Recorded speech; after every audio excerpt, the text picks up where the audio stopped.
का स्वागत है। जीवन जीने के कुछ नियम है।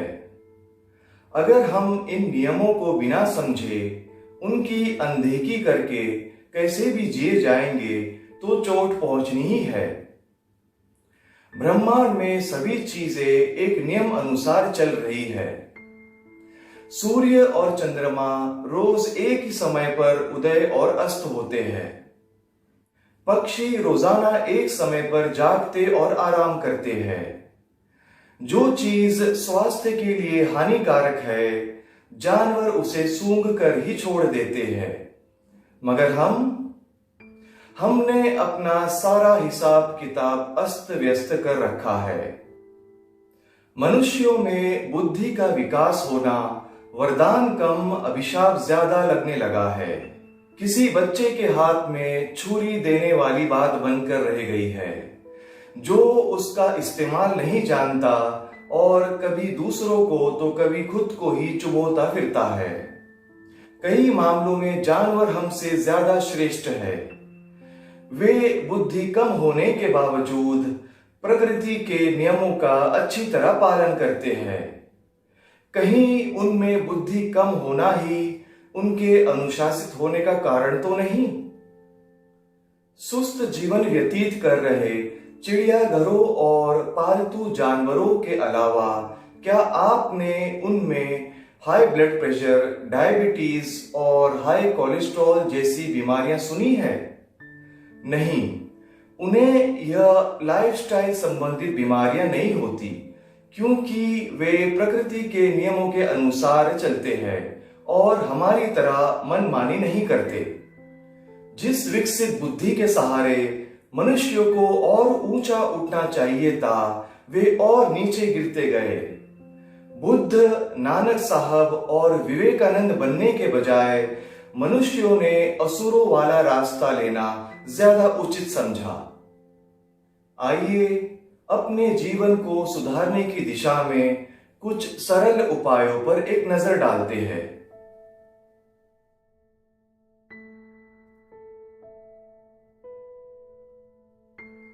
किसी बीमार व्यक्ति की मनोदशा एक स्वस्थ व्यक्ति जैसी कभी नहीं होती।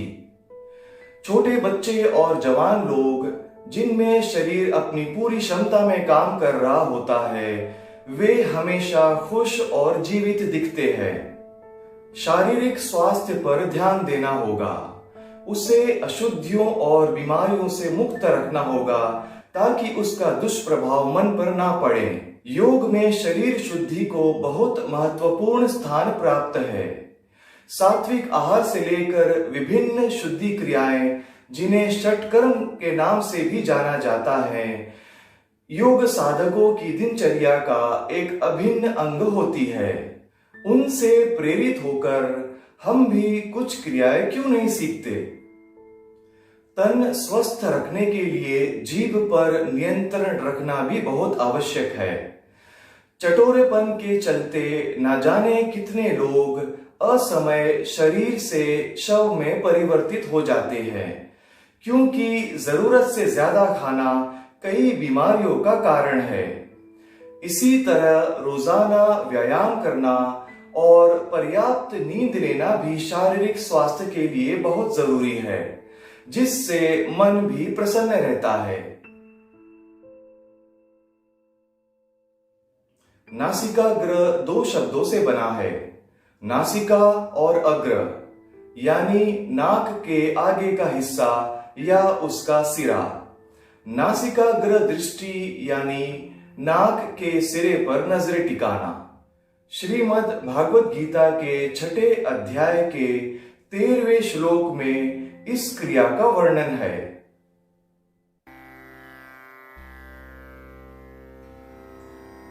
समं काय शिरो ग्रीवं धारयन् चलं स्थिरा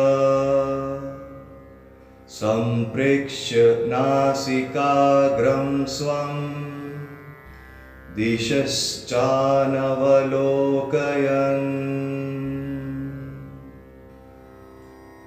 श्री कृष्ण कहते हैं कि अपने शरीर, गर्दन और सिर को एक सीध में रखकर और स्थिर होकर अपने नाक के आगे के हिस्से पर दृष्टि जमाकर अन्य दिशाओं को ना देखते हुए बैठना है। यह क्रिया तनाव कम कर मन को शांत करने में काम आती है। इससे ध्यान शक्ति में भी वृद्धि होती है। आइए जानते हैं इसे कौन नहीं करेगा। ग्लूकोमा, डायबिटिक रेटिनोपैथी और रेटिनल डिटैचमेंट से ग्रस्त लोग इसे नहीं करेंगे। जिनका हाल ही में आंखों का कोई ऑपरेशन हुआ हो या उनमें लेंस बिठाए गए हो, वे भी इसे नहीं करेंगे। डिप्रेशन से पीड़ित लोग भी इसे करने से परहेज करें। कुछ बिछाकर आलती पालती मारकर बैठ जाएं। जो लोग जमीन पर नहीं बैठ सकते वे कुर्सी का सहारा ले सकते हैं, मगर दोनों ही स्थिति में सिर, गर्दन और कमर एक सीध में रहनी चाहिए। मिनट 2 मिनट आराम करें ताकि सांसें धीमी और शरीर रिलैक्स हो जाए। पहले इस क्रिया को सही से कर पाना कुछ लोगों के लिए थोड़ा मुश्किल हो सकता है। ऐसे में वे उसे इस तरह शुरू कर सकते हैं। अपने हाथ को नाक के स्तर पर रखते हुए आगे की ओर ले आए और पहली उंगली पर अपनी नजरें टिकाए।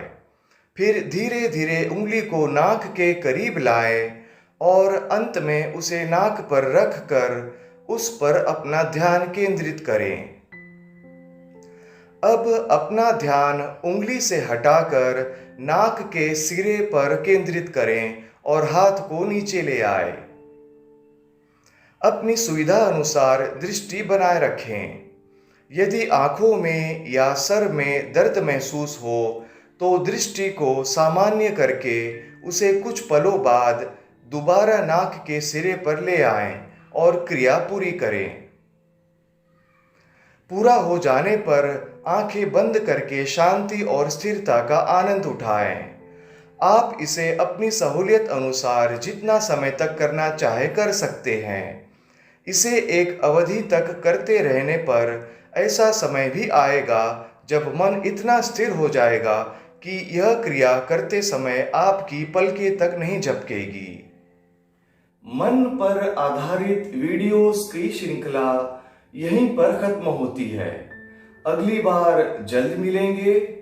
तब तक सुखी रहे, समृद्ध रहे, शांत रहे। नमस्कार।